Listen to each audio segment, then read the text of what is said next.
बांग्लादेश की निस्बतन नातजुर्बाकार और कमज़ोर टीम के खिलाफ T20 सीरीज़ में वाइट वॉश करने के बाद अब पाकिस्तानी क्रिकेटर थोड़ा आराम कर रहे हैं और उसके बाद पाकिस्तानी क्रिकेट टीम को आइंदा माह रवाना होना है बांग्लादेश, जिसकी सीरीज़ जो होगी 3 T20 मैचों पर मुश्तमिल सीरीज़, उसके शेड्यूल का अभी तक ऐलान नहीं हुआ है। पहले पाकिस्तान बांग्लादेश जाएगा और फिर उसके बाद वेस्ट इंडीज़ जाएगा, जहाँ 3 T20 और 3 वनडे इंटरनेशनल मैचेस शेड्यूल हैं। इत्तलात ये आ रही हैं कि शायद वनडे को ख़त्म करके T20 5 T20 पर मुश्तमिल सीरीज़ कराया जाए और इसी तरीके से अगस्त में पाकिस्तान का मुकाबला जो है वो अफगानिस्तान से, अफगानिस्तान की टीम को पाकिस्तान का दौरा करना है, लेकिन चूंकि अफगानिस्तान दुबई में लगता ये है कि मैचेस खेलेगा तो उस सूरत में एक ट्राई सीरीज़ की तजवीज़ भी ज़ेर गौर है।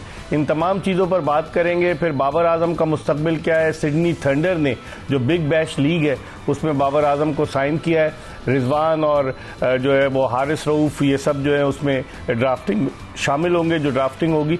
बहुत सारी चीज़ें जिन पर हम बात करेंगे आज के शो में। मोहम्मद यूसुफ एक मरतबा फिर मुस्तैफ़ी हो गए हैं।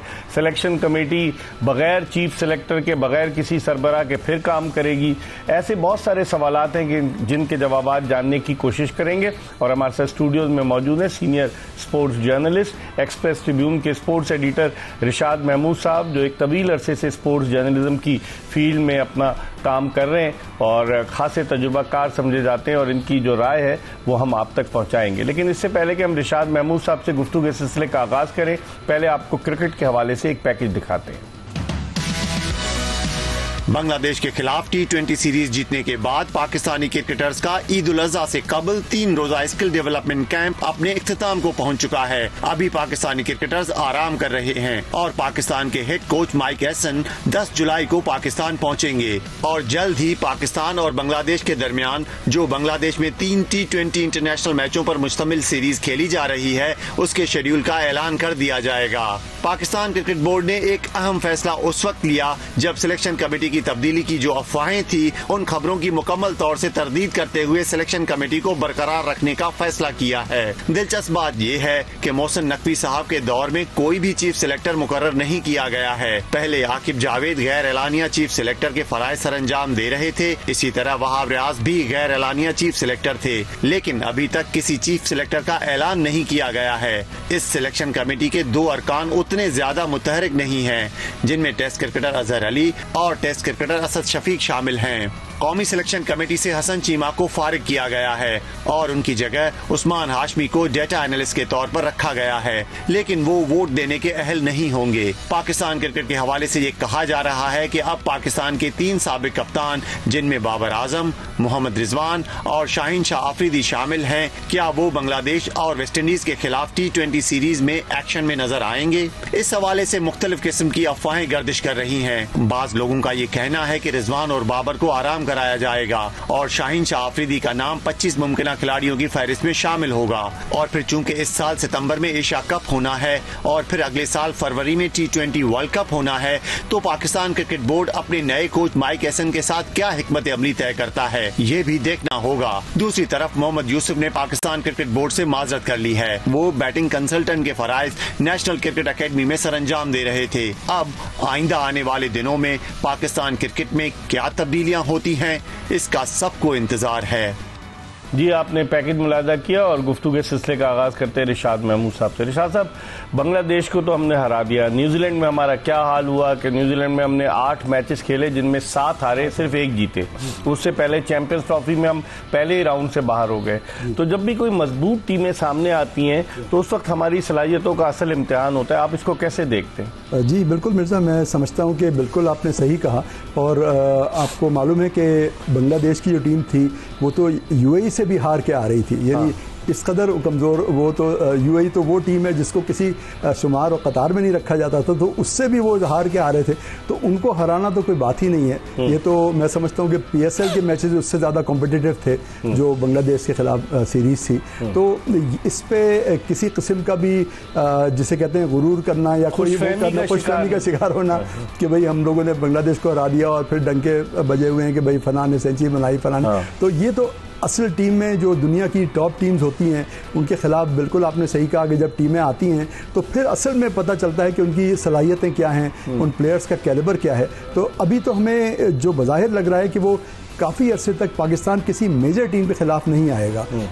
वेस्ट इंडीज़ की टीम ने भी जिस तरह से इंग्लैंड में परफॉर्म किया, उस पर बड़ी तनकीद हो रही है। बिल्कुल ही वो किसी किस्म का रेजिस्टेंस इंग्लैंड को नहीं दे सके, और उसके बाद अलबत्ता अफगानिस्तान से सीरीज़ जो हो सकता है टफ हो, लेकिन डेफिनेटली पाकिस्तान क्रिकेट बोर्ड के भी जो मामला चल रहे हैं उसमें जो एक दुल्मुल यकीनी है, उसकी वजह से भी जाहिर है उसका साइकोलॉजिकली भी प्लेयर्स पे असर पड़ता है। तो मैं समझता हूँ पॉलिसीज को डेफिनेट होनी चाहिए जिससे ज़रा इस्तेकाम आए। लेकिन आप ये इतने अरसे से आप क्रिकेट कवर करते रहते हैं, कहीं आपने देखा है कि सिलेक्शन कमेटी बगैर सरबराह के हो, जो सिलेक्शन कमेटी का चेयरमैन होता है वो अकाउंटेबल होता है, वो अपनी पूरी टीम को साथ लेकर चलता है। यहाँ आप सिलेक्शन कमेटी हमने जो बनाई है, और खासतौर पर अलीम डार दुनिया के सफ़े अव्वल के अंपायर में शुमार होता था, वो जो है वो अब सिलेक्शन करेंगे खिलाड़ियों का, और सिलेक्शन से पहले वो PSL में अंपायरिंग भी कर रहे थे। मजे की बात है। तो जब तक कोई सिलेक्शन कमेटी का सरबराह नहीं होगा रिशाद साहब, अकाउंटेबिलिटी किसकी होगी फिर? नहीं जनाब, बिल्कुल आप सही कह रहे हैं। और ये अलीम डार साहब का जब तकर्रुरी हुई थी तो इसमें न सिर्फ पाकिस्तान से बल्कि दुनिया भर में कई लोगों ने इस पर बयान दिया कि अंपायर को सिलेक्शन कमेटी का हिस्सा बनाने का ये कोई मिसाल नहीं है, कोई मिसाल है। तो ये समझ में नहीं आ रहा कि ये यानी कोई इसमें लग रहा है कि कोई मेथड नहीं है जिसकी तरह से PCB आगे बढ़ रहा है। और एक अभी आप देखिए कि जिन लोगों के नाम आ रहे थे कि नई सिलेक्शन कमेटी में कोई रिफ्रेशिंगली शायद नए चेहरे आए या कोई जो पहले इसका हिस्सा नहीं रहे, लेकिन वो ऐसा लग रहा है कि वही म्यूजिकल चेयर चल रहा है कि वही खिलाड़ी किसी को घुसने नहीं देंगे। आकिब जावेद साहब जो बिल्कुल फ्लॉप हुए, उनके अंडर पाकिस्तान किस तरह हारा, न्यूजीलैंड की आपने मिसाल दी। तो अब उनको भी मुख्तलिफ रोल्स, कई हैट्स जिसे कहते हैं वो पहने हुए थे, कोच भी थे, मैनेजर भी थे, मेंटर भी थे, और क्या, लेकिन वो उसका फायदा क्या हुआ, तो वो नहीं कर सके। फिर वहाब रियाज साहब के बीच में बात हो रही। तो अब ये कि अब अगर कुछ नए लोगों को मौका दिया जाता और एक कॉम्पिटेंट सिलेक्शन कमेटी होती जो वाकई परफॉर्मेंस को जज करती ग्राउंड पर जाके प्लेयर्स के, तो फिर तो पता चलता कि अजहर अली, असद शफीक नजर आते हैं, कहीं नजर नहीं आते। अरसा हो गया, बिल्कुल सही कह रहे हैं, खामोश तमाशाई बने हुए ऐसा लगता है। लेकिन रिशाद साहब, जो सिलेक्शन कमेटी की हमने आप बात कर रहे हैं, सिकंदर बख्त को इस्लामाबाद बुलाया गया और वो उस मीटिंग में शरीक हुए जिसमें सलमान अली आगा थे, माइक हैसन थे, और फिर उसके उनका इनपुट एजेंट्स हैं प्लेयर्स के, उन्होंने खबर चलवा दी कि एक बहुत बड़ा खिलाड़ी जो है वो जो है रिटायरमेंट का ऐलान कर देगा। मतलब लॉबीज पाकिस्तान में इस तरह की चीजें, तो आप देखते हैं कि अब प्लेयर्स का तवज्जो तो उस तरफ चली गई है। और वेस्ट इंडीज की टीम निस्बतन कमजोर टीम है। अभी इंग्लैंड ने उसको 3 वनडे और 3 T20 में व्हाइट वॉश किया, तीनों, वो T20 भी हारा वेस्ट इंडीज और वनडे भी हारा। तो अब वेस्ट इंडीज के खिलाफ मुकाबले को आप कैसे? जी हाँ, नहीं मैं मिर्जा ये समझता हूँ कि कोई खास अपोजिशन मिलने का मुझे नहीं इम्कान है कि लग रहा है कि कोई पाकिस्तान को बड़ा टफ टाइम देंगे। सिर्फ ये हो सकता है कि क्योंकि उनके होम ग्राउंड पे सीरीज है, तो हो सकता है कुछ नए खिलाड़ी अगर वो खिलाएं तो वो पाकिस्तान के लिए सरप्राइज पैकेट साबित हो, वो तो एक चीज़ लग रही है। लेकिन ये कि वैसे वेस्ट इंडीज़ का जो बिल्कुल आपने सही कहा जो परफॉर्मेंस रहा है, उस हिसाब से कोई बहुत फॉर्मिडेबल ऑपोजिशन वेस्ट इंडीज़ नहीं लग रहा कि साबित होगी। दूसरे कि मैं ये समझता हूँ कि माइक हैसन के आने की वैसे तो खुशाइंद बात है, मैं वेलकम करता हूँ, लेकिन माइक हैसन साहब ने एक अजीब सा बयान दिया कि स्पेशलिस्ट का दौर ख़त्म हो गया है, जबकि दुनिया के जो रिनाउंड एक्सपर्ट्स हैं सारी कंट्रीज़ में, वो ये कहते हैं कि ये चाहे T20 क्रिकेट हो, चाहे वनडे हो, कोई सा भी फॉर्मेट हो, ये स्पेशलिस्ट का ही खेल है। चंद ऑलराउंडर्स होते हैं जो उसमें होते हैं, जो हरफन मौला होते हैं, अदरवाइज स्पेशलिस्ट अब ये जो है वो स्पेशलिस्ट के खिलाफ बात कर रहे हैं। तो ये बात भी देखनी पड़ेगी कि कितना है। इस पर हम मजीद बात करेंगे। रिशाद महमूद साहब एक्सप्रेस ट्रिब्यून के स्पोर्ट्स एडिटर हमारे साथ मौजूद हैं। इस वक्त हम प्रोग्राम में एक ब्रेक ले रहे हैं और ब्रेक के बाद वापस आएंगे तो माइक हैसन के हवाले से बात करेंगे कि कितने तजर्बात पाकिस्तान क्रिकेट बोर्ड कर चुका है। रिचर्ड पाइबस पहले गैर मुल्की कोच थे जो आए थे, और उसके बाद से आखिरी जो गैर मुल्की कोच हैं वो माइक हैसन है। इस पर बात करेंगे एक ब्रेक के बाद। Stay tune to Express news.